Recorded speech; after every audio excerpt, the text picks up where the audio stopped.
यह है tank 500 PHEV 2026 model और इसका डायरेक्ट कंपटीशन बनती है पाकिस्तान में फॉर्च्यूनर प्राइस के हिसाब से। इन दोनों को मैं आज कंपेयर करने वाला हूं। Let's get started. यह GWM टैंक 500 PHEV जो कि 402 हॉर्स पावर है और इसका कंपैरिजन होने वाला है फॉर्च्यूनर GR स्पोर्ट से, जो कि पिछले कई सालों से पाकिस्तान में SUVs की मार्केट पे लीड कर रही है। इसका कोई खास कंपटीशन था ही नहीं, बट टैंक ने इसको टफ कंपटीशन दिया हुआ है। टैंक 500 एक प्लग इन हाइब्रिड SUV है जो कि साइज के लिहाज से तो वीर का कंपटीशन बनती है, लेकिन प्राइस के लिहाज से फॉर्च्यूनर के आसपास ही है। बट फीचर्स इसमें इतने दिए गए हैं जितना कि ये दोनों ही गाड़ियां मिलकर भी ऑफर नहीं करती। तो इसलिए आज इन दोनों गाड़ियों का कंपटीशन होने वाला है, क्योंकि इन गाड़ियों की प्राइसेस सेम है। एंड तक आपको काफी हद तक आइडिया हो जाएगा कि आपको कौन सी गाड़ी पे ऑप्ट करना चाहिए। सो स्टार्ट करते हैं एक्सटीरियर से। टैंक PHEV का डिजाइन बोल्ड और रेट्रो मिलिट्री स्टाइल का है। Vertical slate grill, round LED headlamps, Chunky fenders और इस SUV की रोड प्रेजेंस इतनी है कि ये सही हेड टर्नर है। Length, width, height, wheel base हर लिहाज से ये गाड़ी फॉर्च्यूनर से ज्यादा बड़ी है और पाकिस्तान स्पेक टैंक PHEV में आपको 20 इंचेस के अलॉय व्हील्स मिलते हैं, जो कि अगेन फॉर्च्यूनर से ज्यादा बड़े हैं। पे इसकी डिग्गी पे full size spare tyre mounted आता है, जो कि इसकी लुक में एक सही बीफी सा टच ऐड करता है। अब बात करते हैं फॉर्च्यूनर GR स्पोर्ट की। फॉर्च्यूनर का डिजाइन पाकिस्तान में 2016-17 से सेम ही चलता आ रहा है। टाइम टू टाइम इसमें फेसलिफ्ट लॉन्च किए गए हैं। एक GR वाला वर्जन भी दिया गया है, कासू रेसिंग वाला, जो कि थोड़ा स्पोर्टियर वर्जन है, बट मोर और लेस इंटीरियर, स्पेस, हर चीज में सेम ही रही है, जो कि कंपैरेटिवली टैंक से काफी तंग है। GR स्पोर्ट में गाड़ी की ऑफ-रोडिंग कैपेबिलिटीज को थोड़ा बेहतर बनाया गया। रिम साइज सेम ही रहा है 18 इंच का, लेकिन लुक सारा एग्रेसिव कर दी गई है। दोनों ही गाड़ियां प्रॉपर 4x4 SUVs हैं, लेकिन टैंक नोटिसेबली ज्यादा बड़ी है। ग्राउंड क्लियरेंस की बात करें तो फॉर्च्यूनर GR स्पोर्ट ऑफर करती है 220 से 225 mm की ग्राउंड क्लियरेंस, जो कि ऑफ रोडिंग और पाकिस्तानी स्पीड ब्रेकर्स के लिए बिल्कुल ठीक है। टैंक 500 PHEV में बैटरी पैक की वजह से ग्राउंड क्लियरेंस थोड़ी सी कम हो जाती है। Globally rated around 210 millimetre for PHEV, जो कि कोई बहुत सारा नोटिसेबल डिफरेंस नहीं है। डेली यूज में पाकिस्तान के अंदर आपको ये दोनों ही गाड़ियां बिल्कुल भी तंग नहीं करेंगी, लेकिन जहां तक बात है हार्ड कोर ऑफ रोडिंग की, तो फॉर्च्यूनर आई एम श्योर के बेहतर परफॉर्म करेगी। और अगर इन गाड़ियों की ओवरऑल डिजाइन लैंग्वेज की बात की जाए तो डेफिनेटली टैंक के पूरे नंबर हैं। टैंक आज की गाड़ी लगती है, जबकि फॉर्च्यूनर को देख के आपको 2010-15 वाली फीलिंग आती है। वो गाड़ी थोड़ी रेट्रो फीलिंग देती है, क्योंकि उसमें टेक्नोलॉजी इतनी एडवांस नहीं की गई, फीचर्स सारा इंप्रूव नहीं किए गए, साइड स्टेप उसके फिक्स आते हैं, जबकि टैंक में दरवाजा खोलने पे ये गाड़ी ऑटो फोर स्टेप डिप्लॉय करती है। हेडलाइट्स भी इस गाड़ी की सारा एडवांस हैं, प्लस टैंक ADAS के बहुत सारे फीचर ऑफर करती है, जो कि मैं कवर करूंगा आगे जाके। जस्ट टैंक में एक फ्लॉ है और वो है इसका क्रोम पाकिस्तान में मोस्टली लोगों को खास पसंद नहीं आया, जो कि इसमें भर भर के दिया गया है, बट अगर आप इसको ब्लैक करवा रहे हैं तो इसकी लुक बहुत डिसेंट हो जाती है। टैंक की मॉडिफिकेशन भी हमारे पास अवेलेबल है और यहाँ पे भी एक चीज इंटरेस्टिंग है, वो ये है कि फॉर्च्यूनर पाकिस्तान में बहुत लंबे अरसे से आ रही है, लेकिन फॉर्च्यूनर की मॉडिफिकेशन के लिए कोई खास चीज अवेलेबल नहीं होती, ना ही बॉडी किट्स, ना ही कोई आफ्टर मार्केट खास पार्ट्स। लेकिन टैंक के केस में आफ्टर मार्केट एक्सेसरीज बहुत सारी अवेलेबल हैं, बॉडी किट्स भी हमारे पास अवेलेबल हैं, रिम्स भी हैं and what not. But Fortuner की भी एक अपनी ही फैन बेस है। इसकी डिजाइन लैंग्वेज पाकिस्तान में कई सालों से प्रूवन है और लोगों को इस पे अभी भी ट्रस्ट है। लेकिन अगर इन दोनों में से कोई एक गाड़ी चूज करनी पड़े तो मेरी चॉइस तो एनी डे टैंक होने वाली है। आपकी क्या राय है कमेंट सेक्शन में मेंशन कीजिएगा। GWM का क्लेम है कि ये गाड़ी 0 to 100 7 सेकंड्स के आसपास कर सकती है, जो कि full size body on frame SUV के लिए एक बहुत इंप्रेसिव नंबर है। चार्जिंग की बात करें तो DC फास्ट चार्जर पे ये गाड़ी 30 से 80% ऑलमोस्ट आधे घंटे में हो जाती है और नॉर्मल AC चार्जिंग में ये गाड़ी तकरीबन 6-6.5 घंटे लेती है फुल होने के लिए। यस, इसमें एक व्हीकल टू लोड फंक्शन भी आता है, मतलब आप इस SUV से अपने घर या कैंपिंग के इक्विपमेंट को भी चला सकते हैं। लेकिन यहाँ पे एक और चीज आप माइंड में रखें, पाकिस्तान में चार्जिंग स्ट्रक्चर ऑलमोस्ट ना होने के बराबर है, तो इस गाड़ी को ऐसा नहीं है कि आप फॉरेन कंट्रीज की तरह कहीं भी जाके मॉल्स में या लेफ्ट राइट किसी भी जगह पे चार्ज कर सकें। चार्ज आप इसको घर पे ही करेंगे और अगर आप इसको चार्ज नहीं करेंगे तो फिर ये गाड़ी नॉर्मल हाइब्रिड की तरह ही चलेगी, जो कि आपको तकरीबन 10-11 तक की एवरेज दे सकती है, जो कि एक अच्छा फिगर है इस साइज की गाड़ी के लिहाज से। लेकिन स्टिल जो कंपनी क्लेम करती है कि एक बहुत जबरदस्त किस्म की एवरेज आएगी, वो आपको हर टाइम नहीं मिलेगी, सिर्फ तब मिलेगी जब आप इस गाड़ी को चार्ज करेंगे। मतलब जब भी इसकी चार्जिंग एंड हुई तो एवरेज तकरीबन 10 से 11 पे आ जाएगी। अब आते हैं फॉर्च्यूनर GR स्पोर्ट पे, वही प्रूवन रेसिपी जो कि पाकिस्तान में कई सालों से चलती आ रही है। 2800 CC turbocharge diesel engine 1GD FTV, जो कि टर्बोचार्ज है और डीजल है, और ये गाड़ी प्रोड्यूस करती है 201 हॉर्स पावर। टॉर्क का फिगर है 500 न्यूटन मीटर और इसमें ट्रांसमिशन आती है 6 speed automatic with paddle shifters. आप इसको पार्ट टाइम 4x4 पे स्विच कर सकते हैं या 4x2 पे यूज कर सकते हैं अपने यूज के मुताबिक, लेकिन यूजर्स के हिसाब से ये गाड़ी तकरीबन 10 या 11 तक की एवरेज ही देती है, तो एवरेज के लिहाज से ये गाड़ियां ऑलमोस्ट आस पास ही हैं और डीजल गाड़ी के लिहाज से भी एक रीजनेबल एवरेज है। लेकिन फॉर्च्यूनर में टैंक बड़ा है, ये गाड़ी 80 लीटर का टैंक ऑफर करती है, जो कि लॉन्गर जर्नीज पे एक कुल मिला के अच्छी रेंज ही दे देता है। और अगर आपके लिए कंफ्यूजिंग हो रहा हो तो बात करते हैं सीधे नंबर्स की। टैंक प्रोड्यूस करता है 402 हॉर्स पावर, फॉर्च्यूनर प्रोड्यूस करता है 201, तकरीबन डबल। टॉर्क है फॉर्च्यूनर का 500 न्यूटन मीटर, टैंक का है 750 न्यूटन मीटर, जो कि अगेन एक अच्छा खासा बम्प है। 0 to 100 टैंक का अंडर 7 सेकंड्स है। फॉर्च्यूनर का टोयोटा क्लेम ही नहीं करता, लेकिन ये गाड़ी 10 सेकंड से ऊपर ही जाके करती है 0 to 100।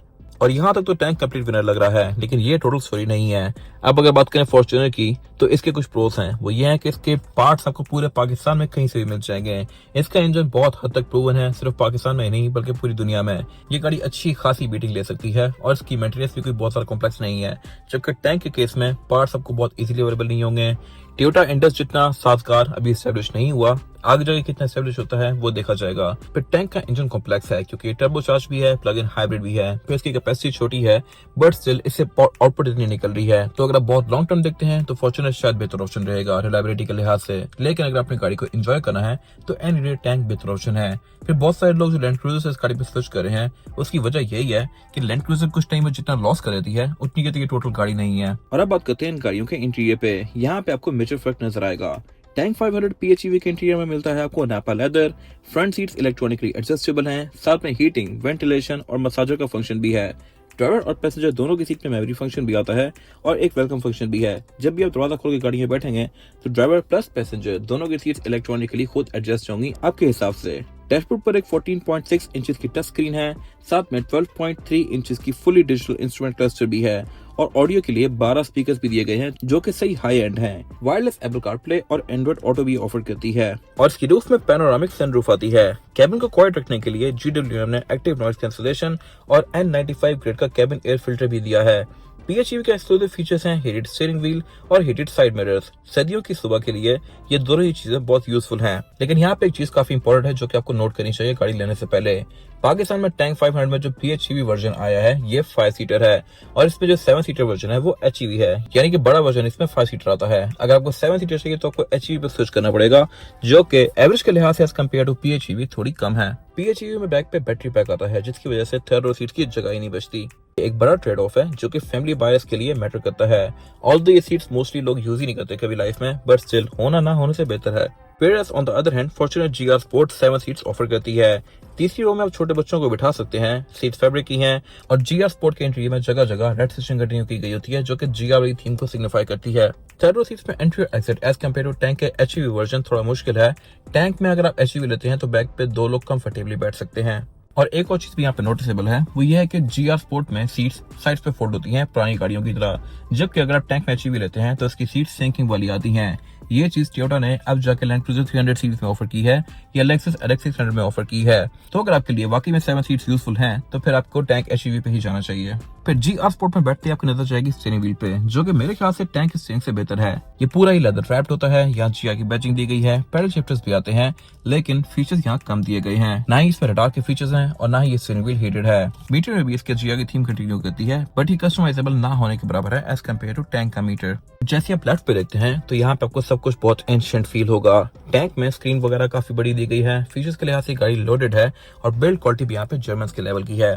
जबकि फॉर्च्यूनर के केस में सब कुछ टू द पॉइंट और बिल्कुल बेसिक सा है। ना ही फॉर्च्यूनर बहुत ज्यादा स्पेशियस है और ना ही काफी ज्यादा कंफर्टेबल है। इसमें स्क्रीन काफी छोटी सी आती है जो कि बिल्कुल बेसिक फीचर्स ऑफर करती है और नीचे भी कुछ खास नहीं दिया गया। जबकि टैंक के केस में यहाँ पे लग्जरियस क्लॉक आती है, क्लाइमेट कंट्रोल के कंट्रोल्स आते हैं, गियर इलेक्ट्रॉनिकली एडजस्टेबल है और फिर कूलिंग सीट्स के कंट्रोल भी यहाँ पे दिए गए हैं। ऑफ रोडिंग के मोड्स भी टैंक में बहुत सारा आते हैं, प्लस टैंक को भी आप फॉर्च्यूनर की तरह ही सिर्फ रेयर व्हील्स पे भी चला सकते हैं। फिर सेफ्टी फीचर्स के नाम पे टैंक में ऑटो ब्रेकिंग आती है जो कि फॉर्च्यूनर ऑफर नहीं करती। टैंक में 6 एयरबैग्स आते हैं जबकि फॉर्च्यूनर सिर्फ 3 ही ऑफर करती है, एक स्टीयरिंग में, एक डैश में और एक ड्राइवर के नी पे। बैक वाले पैसेंजर्स खुद ही बचत करें। कैमरा सेटअप को अगर कंपेयर किया जाए तो फॉर्च्यूनर में आता है 360 डिग्री, टैंक ऑफर करता है 540 डिग्री। तो इस सबको अगर समराइज किया जाए तो टेक्नोलॉजी के लिहाज से टैंक का कोई मुकाबला ही नहीं है। हर चीज यहाँ बहुत नेक्स्ट लेवल पे है। फॉर्च्यूनर चूज करने की सिर्फ एक ही वजह हो सकती है, वो है प्रैक्टिकलिटी। आपको थर्ड रो सीट्स मिल जाएंगी और हर चीज बहुत रोबस्ट और रिलायबल है, जबकि टैंक के केस में सब कुछ रिलायबल होने के साथ साथ लोडेड भी है। अगर टेक्नोलॉजी आपके लिए मैटर करती है तो टैंक सबसे बेस्ट ऑप्शन रहेगा। अब आते हैं सबसे इंपॉर्टेंट सेक्शन पर और वो है इन गाड़ियों के इंजन प्लस परफॉर्मेंस, जहाँ पे दोनों SUVs की फिलॉसफी टोटली डिफरेंट है।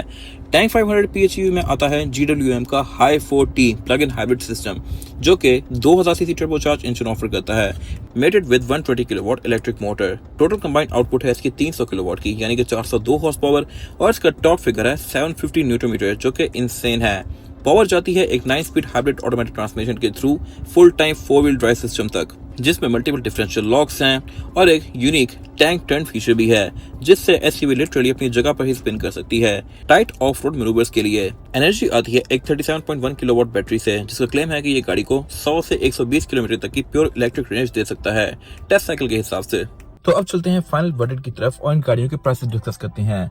टैंक 500 का जो PHEV वर्जन है ये पाकिस्तान में अराउंड आपको 2.5 करोड़ के आसपास मिलेगा या 2.60 के आसपास, जबकि फॉर्च्यूनर आपको मिलेगी 2.25 करोड़ के आसपास। प्राइस में थोड़ा सा डिफरेंस है, लेकिन वैल्यू फॉर मनी देखा जाए तो टैंक पूरी तरह से है। टैंक में लिटरली बहुत ज्यादा फीचर्स आते हैं। अगर आप इस गाड़ी को एक बार एक्सपीरियंस कर लें तो इसके बाद फॉर्च्यूनर आपको कुछ भी नहीं लगेगी। लेकिन अगर आपने गाड़ी को कुछ स्विच करनी है और आपकी बहुत लॉन्ग टर्म यूजर नहीं है, या फिर गाड़ी को आप एज एन एसेट देखते हैं जो कि कुछ बार डेप्रिशिएट ना हो या एप्रिशिएट हो या इजीली बिक जाए, तो फिर आपके लिए सेफ ऑप्शन फॉर्च्यूनर रहेगा। अगर आपने गाड़ी को सही एंजॉय करना है तो टैंक एनी डे एक बेस्ट ऑप्शन है। अगर आप रिस्क नहीं लेना चाहते और पीस ऑफ माइंड चाहते हैं तो फॉर्च्यूनर कंपैरेटिवली बेहतर ऑप्शन है। लेकिन अगर आपने गाड़ी को सही एंजॉय करना है और कल को मार्केट जहां मर्जी जाती है आपको फर्क नहीं पड़ता, तो फिर आप टैंक लें। आई होप ये रिव्यू आपके लिए यूजफुल रहा होगा, और अगर आपको ये वीडियो पसंद आई है तो इसको लाइक जरूर कीजिएगा, चैनल को सब्सक्राइब जरूर कर लीजिएगा, और अगर आपको ऐसे और कंपैरिजन चाहिए तो नीचे कमेंट सेक्शन में मेंशन भी कीजिएगा। अपना ख्याल रखिएगा। Thank you for watching.